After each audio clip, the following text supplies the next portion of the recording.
3 febbraio 1998. Sono da poco passate le 15. Un aereo militare degli Stati Uniti, un Grumman Prowler partito dalla base NATO di Aviano, vola lungo la Val di Fiemme, attraverso le montagne delle Dolomiti. Il Prowler è un aereo usato per l'addestramento ed è specializzato nel volo a bassa quota. Nello stesso momento, la funivia di Cavalese, un'affollata località sciistica, è in piena attività e una cabina si riempie di 20 persone. Alle 15:12, volando a una velocità di oltre 870 km/h e a un'altezza di appena 110 metri, l'aereo americano trancia il cavo della funivia, facendo precipitare la cabina che si schianta al suolo dopo un volo di 7 secondi. Tutti e 20 gli occupanti perdono la vita.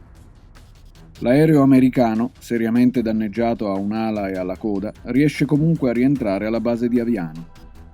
Subito dopo la strage, la Procura di Trento dispone il sequestro dell'aereo e chiede di interrogare l'equipaggio, che però si appella alle regole NATO del Trattato di Londra, che prevede la priorità della giurisdizione al paese di appartenenza. Il governo italiano chiede formalmente agli Stati Uniti di rinunciare alla priorità di giurisdizione e di lasciare all'Italia il compito di indagare e giudicare i responsabili per le morti del Cermis. Ma gli Stati Uniti respingono la richiesta italiana. Il pilota Richard Ashby e il navigatore Joseph Schweitzer vengono così sottoposti alla corte marziale a Camp Lejeune, nella Carolina del Nord. La corte stabilisce che l'aereo effettivamente volava troppo basso e troppo veloce, ma che la funivia non era segnalata nelle mappe e che l'altimetro era rotto.